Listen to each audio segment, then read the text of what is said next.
So the next steps, and this will answer some of your questions. The next steps are, I believe on Monday, right? Our geotechnical engineer was on, I don't know if you saw him there, I didn't drive through there on Monday, but we should have had a soil boring rig out there that was drilling exploratory holes, and that was to determine what the soil conditions are out there, to determine if, number one, a pond will hold water. We gotta look for the right types of soils to hold water back, clayey soils, the stuff that 99% of us have in Troy, right? We don't think it's going to be a problem to have the right kinds of soils, but we have to go through the routine because there are sand pockets every once in a while. If there's a sand pocket under there, we'll either have, in order for a pond to hold water, sand lets water through it, right? So if we had a sand pocket, it's not holding water. We'll have to line a pond, which is more of an expense, with a liner or with clay if we want to hold water back if we hit something like that. A liner is not calculated in my numbers, so, The other thing we're going to do is find out what the water table is right now. The water table is the level of the water underground, and that rises and falls a little bit depending on how wet it is in the season. It's been a little dry lately, so it might be lower than it usually is, but we know that. We know how to read soil boring logs, so geotechnical engineers do. So we're going to determine where the water level is. You might be surprised to know we don't need to dig this pond that deep because we're actually going to build the east half of it up. We're going to build a little bit of I'm going to call it a berm between our pond and the Bloom's house that actually is going to, in order to dig an 8-foot pond, we're not only going to have to dig 4 or 5 feet because we're going to have a berm that's up 3 or 4 feet. We haven't designed it finally yet, but that's the design intent. The next thing we have to do is we have to secure an easement/entrance off Troy Fallon Road from the county or from the property owner that actually owns the driveway that the Blooms use, so that we can access this pond site that the city would own for maintenance. We don't anticipate that dealing with the county is going to be a problem, but we have to do that. Third thing we have to do is actually once we get the soils information, you'll see a survey crew out there of mine, and they're going to take a complete survey of the property site and bring that back to the office, and we're actually going to design the pond elevations and shape and lay it in there perfectly with knowing where all the trees and utilities and all that stuff are. Preliminarily, we know where all that stuff is. We used archive survey information that's available to us through the county, but we're going to do more detailed work on that, more detailed design.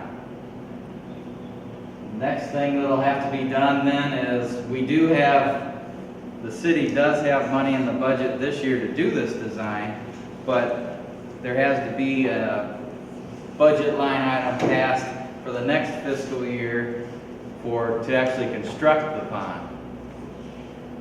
So we have design money allocated this fiscal year, and right now the city's going through a budgeting process to determine what projects are on the slate for next year. And that process hasn't been done yet, so that's a step that'll have to be done. And the fifth thing, we've already talked about it, is we sure do hope that we can secure that Heartlands Conservatory grant that we've applied for probably 6 months ago. So that's kind of where we're at in the process. Do you want to talk through,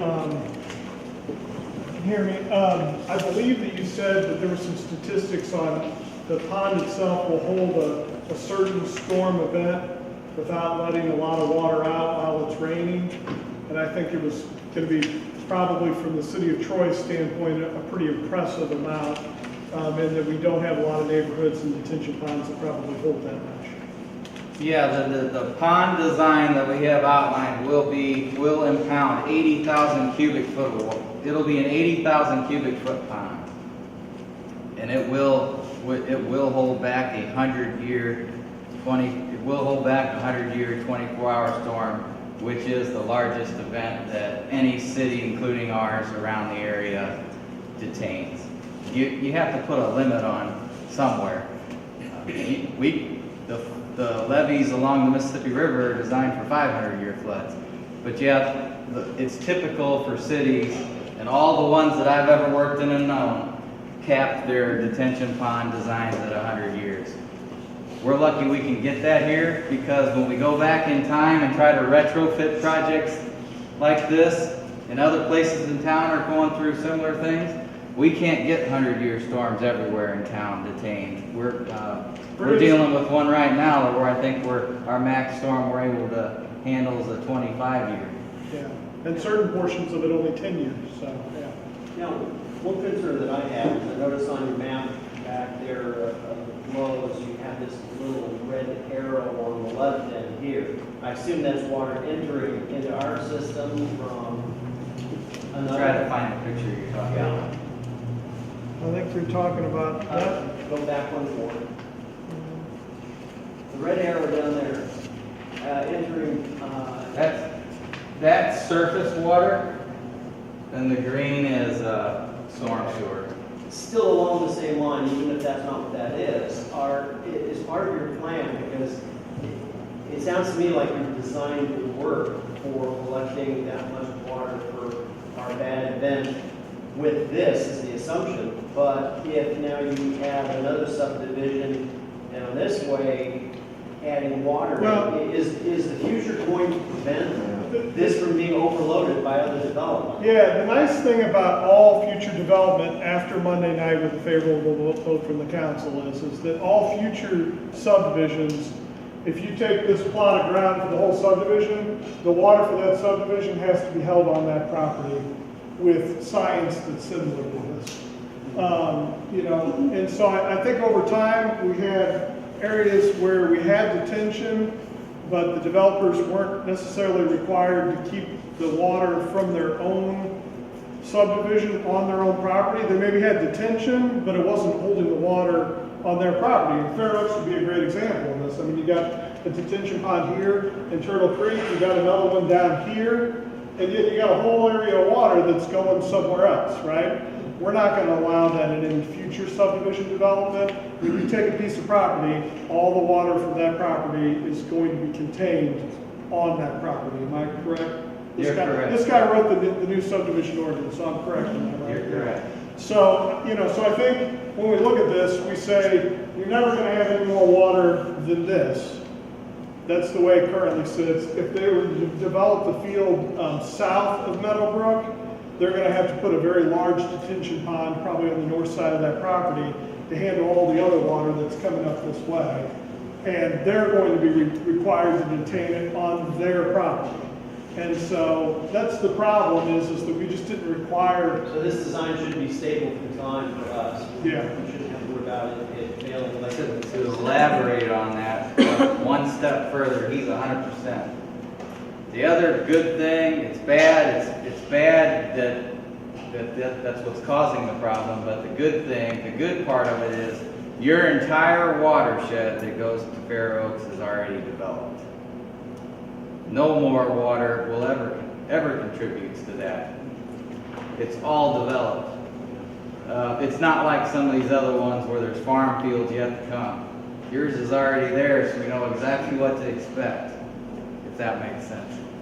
And I think another important thing is this graph that Todd talked about here. You can take a look at what the flows were developed and not developed for Meadowbrook and for Fairoaks.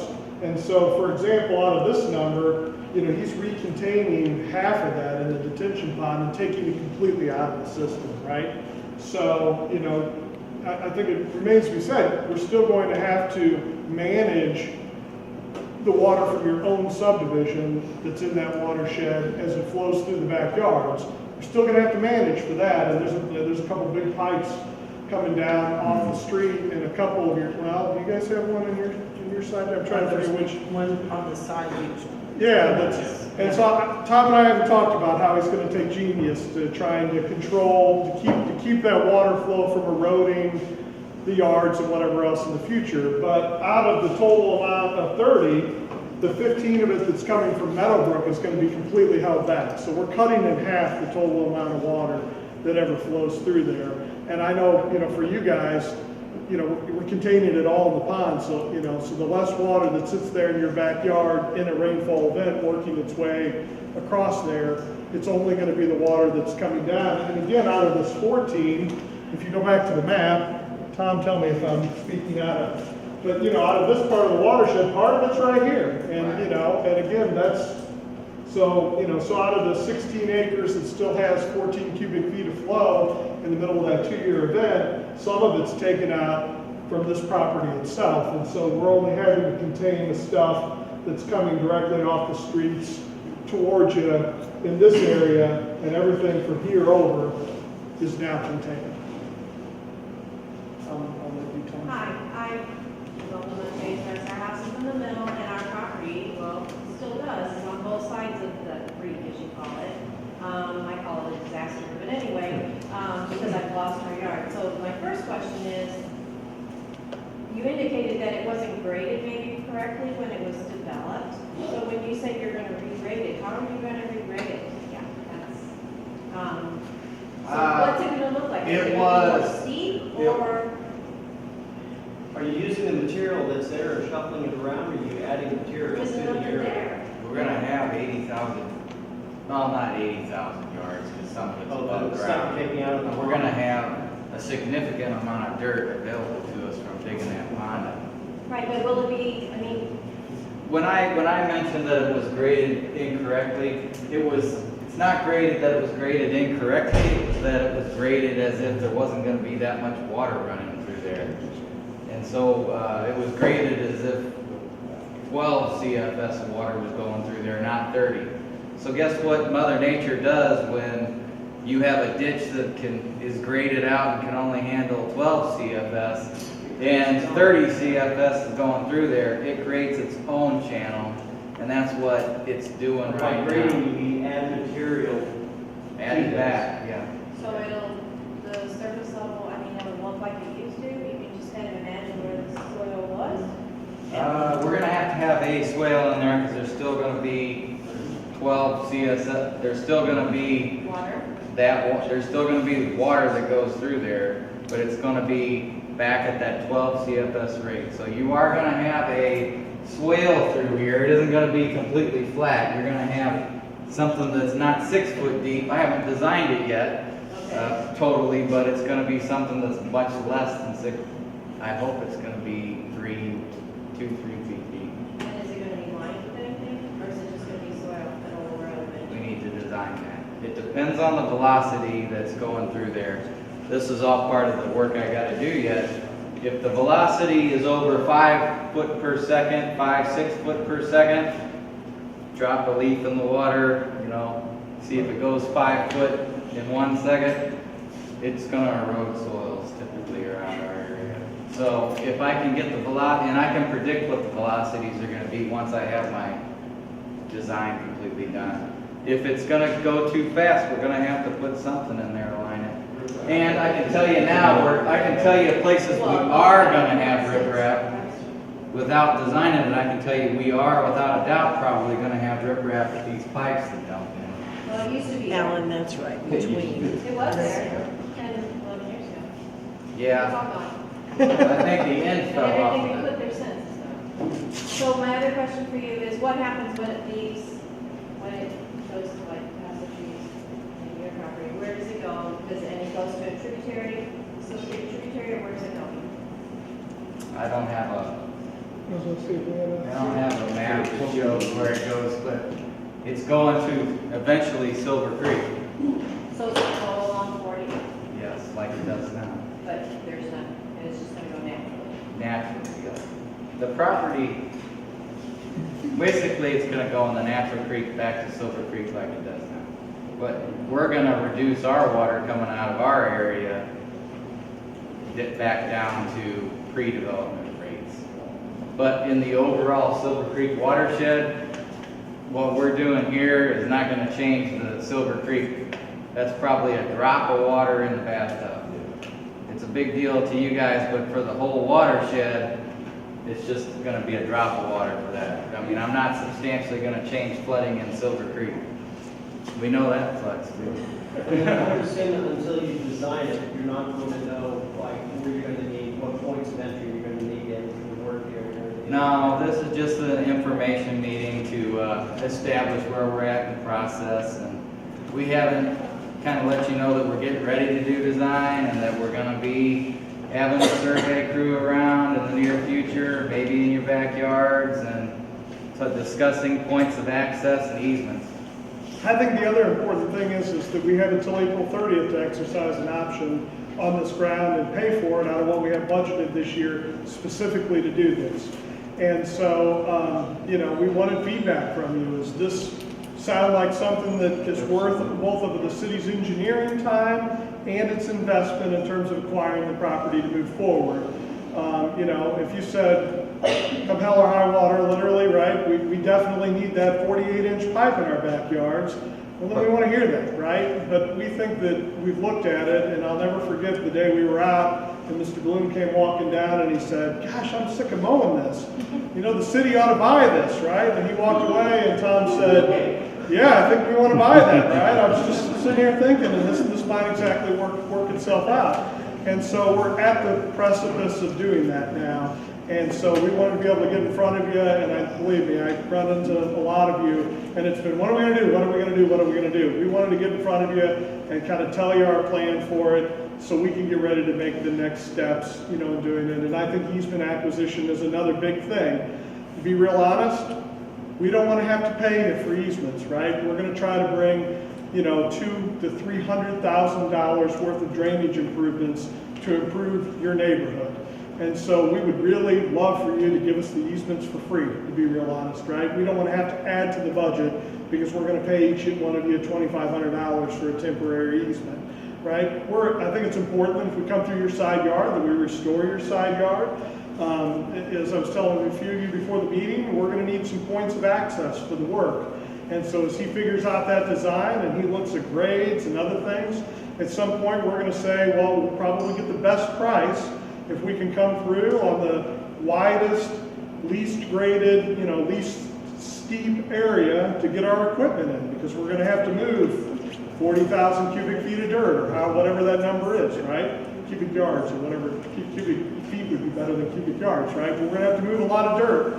We're going to have to do a lot of things. And so in the end, his design process is to create a second set of documents that we can put out for bid, and then we can accept the low bidder, as we always have to do in government, right? We accept the low bid and then allow people to come in and do the work. And so I think it's important for you guys from a feedback standpoint, and we love it orally, but we'd also love for you to write it down on your sheets and give it back to us this evening. Do you like the plan? Do you think that it'll solve the problems, you know, in your property? Are there any specific things on your property that you've got questions about? You know, maybe where your fence is, maybe where, you know, where the street drain comes down in the side yard, maybe it's where your gutter drains come, maybe it's something specific that you feel like you really want to let Tom know. And again, that contact information so we can call you and talk to you about it. But the council's going to have to make a decision. Or I'm going to actually, I've been given the right to do it. I'm going to have to make the decision to hand over $45,000 to the Blooms and acquire that property, and then it's in the city's name. And we have it for a long time, because I don't think we're going to sell it to anybody else just to mow it. And it's really not worth being built on. So that's important to us. And then your aldermen here are going to have to advocate on your behalf to get construction money into the budget at some point. I'm sure if we asked you, you'd say, we want it in there next year. And so, you know, but it's a part of other things that are all competing for space in our budget for the next year. And so we certainly wanted to get feedback on that so they can act appropriately too and try and get your problem solved as quickly as we can get it solved.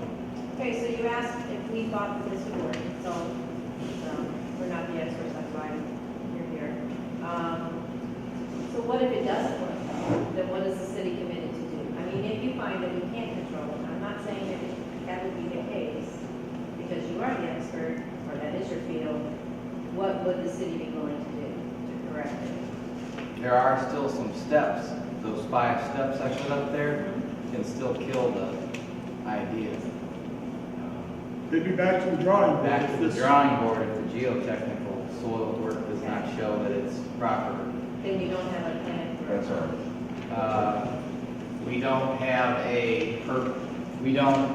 we do have other plans, but we don't officially have anything worked out or budgeted other than this right now. This seems like the best plan right now. I'm fine with that. And then the other thing is, assuming that works, and assuming that the city passes this in their budget, I will go to as many meetings as I need to. Because I'm tired of it.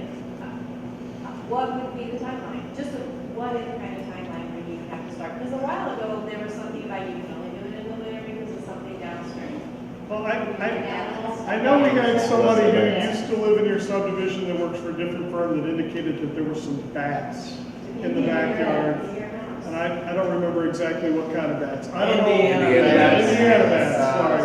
They can Not the only- ones from Missouri, only the Hoosier bats. You can only clear trees from October to March 1st for Indiana bats. Okay. But I'm not gonna sit here and say that we are going to clear the type of trees they roost in. I'm not willing to say we can't do this project anytime but that. That's something I've heard from the grapevine from previous work that was done. Indiana bats only roost in certain types of trees, and I'm well versed in what they are, and when we identify what trees, if any, need to be taken out, I'll be able to evaluate whether that's even an issue. I think the other side of it though too is going with the larger culverts would require a Corps of Engineer permit. Isn't that a And good line or whatever? the Corps of Engineers are the ones who will say, well, you've got Indiana bats. Yeah, I've done this before. Yeah. They say that, but they also say that I have the right to evaluate what kinds of trees. I have the right to, they say that Indiana bats are in the area. And then I come back and say, yeah, but we're not touching any of their trees. And then it's okay. Or if we are touching the trees, then it is, yes, you can't clear that tree except for between October and March.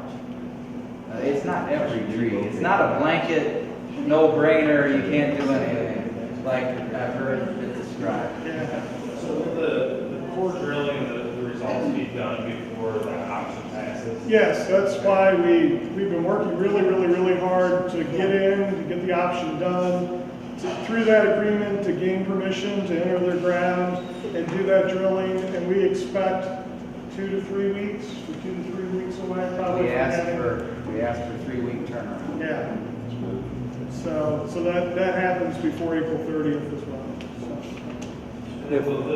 So I know you haven't designed the pond yet, but will it be deep enough to always hold water? The reason I ask is just for like the swamp smell that's going to blow across the subdivision.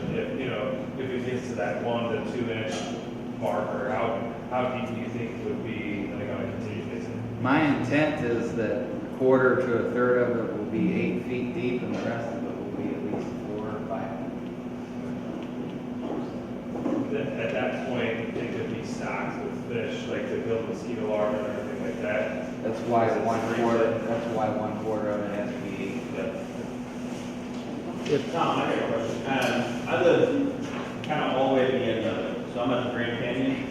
Okay, you're at I'm just about 50 foot. the most water drop. spot? So does this encapsulate, because what I worry about, of course, is my house sliding off the hill or hitting the road on the other side, and more water is kind of directed, smoother downstream as we go along with the improvements. But is it going to be all the way through the improvements or just up in front where they turn? Because there is a big turn down there. I don't know if you've been down there and seen, but it's starting to erode pretty heavily. Yeah.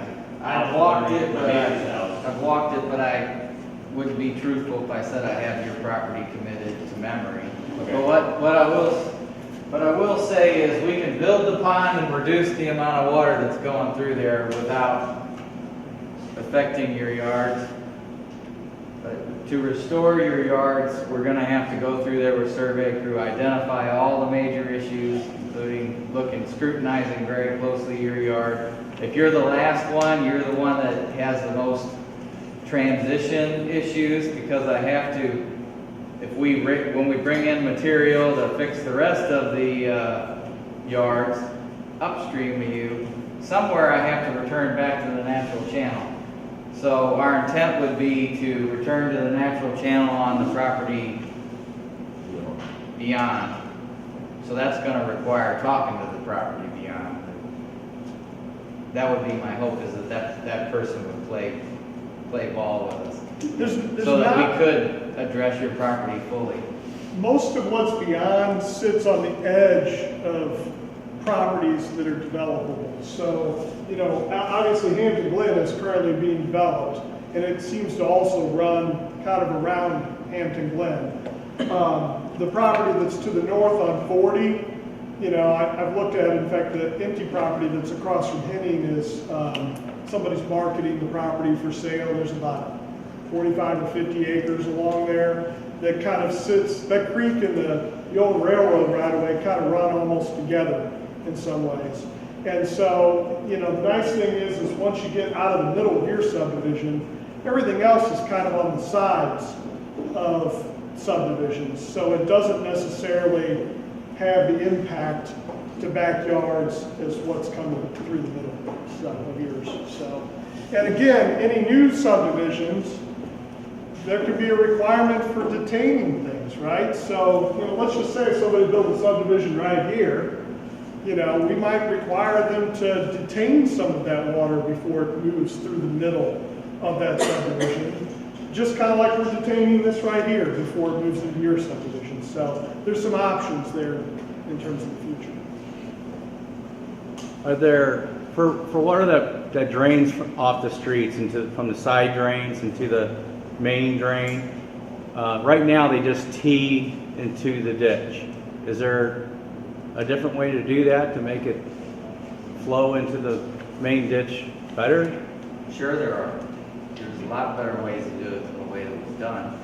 And that's stuff that we're gonna have to study. For certain, we're gonna wanna put flared in sections and riprap back in there, but there's also other things you can do. Put a structure maybe at the end there and turn the pipe maybe so it angles more towards the direction of flow is something that's commonly done. We even use something out of Northwoods called a scour stop, and it literally, they shoot 3 feet into the ground anchors, and it's almost like a webbing that's along the ground that the grass grows up through. And so when higher velocity water comes out of the pipe and kind of lurches to a stop as it slows down, it keeps the soil underneath of it from eroding a little bit more. So there's some tech, I don't know if we'd use that. I don't want to overcommit, right?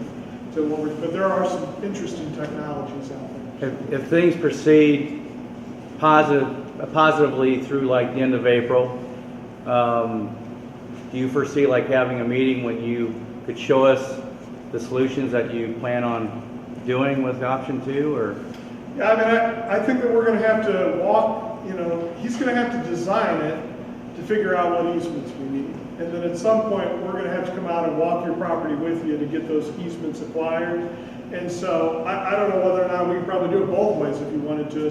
You know, we're going to have to work individually with you to talk about how it's going to influence your property. And obviously, we're talking about bringing a lot of soil in, so that'll be a good discussion. You know, I can't tell you guys how nice it is from a city standpoint to have such a functional homeowners association. And so, you know, if you feel like we need to get back together as a whole group, we certainly would be open to doing that. And, you know, if you feel like it's better off one-on-one, we get in and actually look at each individual properties, you know, we certainly would be happy to do that too. So. There are a lot of questions about what's going to happen in your backyards. And we're going to have to get a survey crew out there right away to evaluate this before April 30th. So that'll be something that you'll see soon if this moves forward after this meeting. You'll see yellow vests back there. So just letting you know, we'll be back there. Tom, can we get your email? Yes. I'll give it to you after that. I'll write it down. Are you proposing option 2 based on cost or effectiveness? Are you just looking at it from, because obviously it's the cheapest, right? 255,000 possibly. But if we have to revisit this in 20 years, then that's kind of money that's just wasted, in my opinion. So is this solution based on low cost or something that's going to be effective for the long term? This is a long-term solution because it's a detention pond that's not going to go away. And velocity, the flow is going to be reduced and velocities are going to be reduced. So the swale should be stable and it shouldn't go anywhere. And actually it isn't the cheapest option. Just putting a pipe back there is about the same cost. Then it causes all kinds of. It causes, it doesn't. Which would need to It be doesn't, solved. it doesn't fix any of the problems, it only fixes the symptoms, right? I think you described it best to say, it's only fixing the symptoms, erosion. And it's gonna do nothing but push the erosion a different I place. suppose my curiosity is you kind of breezed over option 3, which involved both the pond and the pipe going through the backyard. And so I wonder if that's going to be something that is significantly more effective. Is that? I think that's a good question. We've talked a little bit about that. I think it's our responsibility to represent the whole city, too. You know, taking a bigger out, well, we've got a couple aldermen here tonight that aren't your representatives for your area. We all represent the city, right? They're not your own ward aldermen. I can tell you, you know, we've got several of these $250,000 to $300,000 drainage projects. If we were to make it double the cost, that's another problem that we're not solving somewhere else for another neighborhood. And so I do think that it's our responsibility to find the most effective thing, but also something that's very cost effective for the city too. And so, I don't know. My feeling about it is that we also have a responsibility to bring it in at a good price as well. No, I understand. I'm Yeah. all for cost effective. Yeah. I'm just not for spending $255,000 on something that we're going to have to revisit as well. I mean, that's not a very effective use of the city funds at all. I agree with you. Yeah, we don't plan on revisiting it. One more point, a pipe is not eligible for that grant either. Just another point is, Heartland's won't pay for pipe work. And also, you said the Corps of Engineers may not even And approve the that. Corps of Engineers won't like it that well either. It'll definitely delay things also for probably up to 2 years, Yeah. would be my guess. That's just a guess. I purposely didn't get them involved yet. You're planning for a solution in 2 that'll work, but realistically, it didn't work as well as you're hoping. Option 3 is still possible. I mean, once you Yes, get it on, you know, if later on this is not working as well as it should, you still have the option to add the pipe. I mean, the reality goes back to, and I'm trying to figure out which slide it is here, but back to that chart, right? You know, in the end, you've seen 30 cubic feet per second over, I'll call it 20 years, because I think that back in 97, that was still pretty much a swale through there.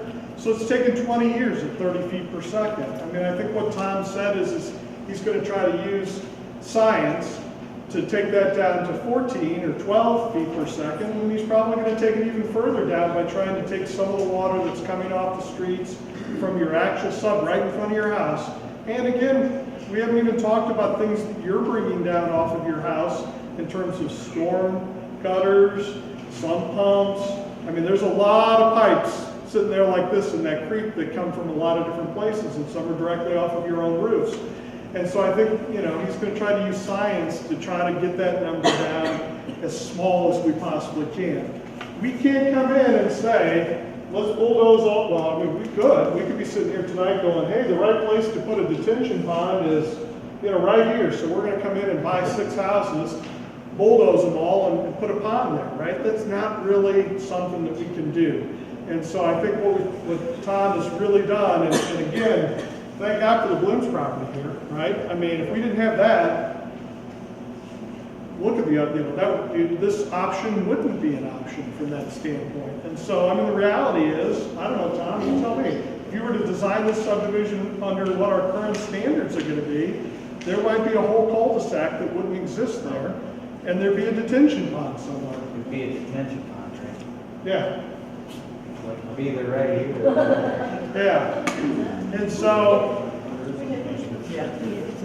again, we can't bulldoze all the houses, get rid of all the roads and redesign everything. And so I do think we're gonna try to take the natural assets of what are left and try to reduce that flow as low as we possibly can.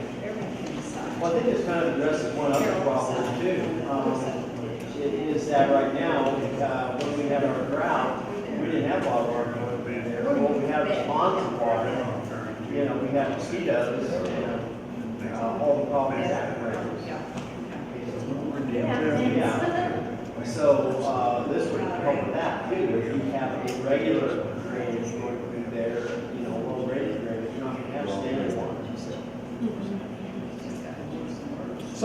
Somebody designed it way back when and thought that this was adequate for the subdivision. They just didn't seem to account for a whole other subdivision that was coming through there. And so, we'd like to think that we'll return it to that and bring some newer technologies to it that we'll be able to achieve what we hope to achieve. Well, as being a property owner right up against that, I'm very excited that you guys have done this much work and Well, guys, very encouraged. I want to just thank Tom.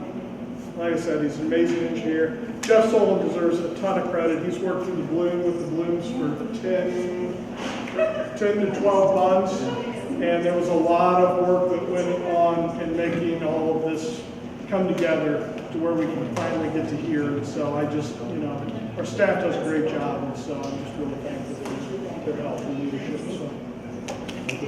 Thank you.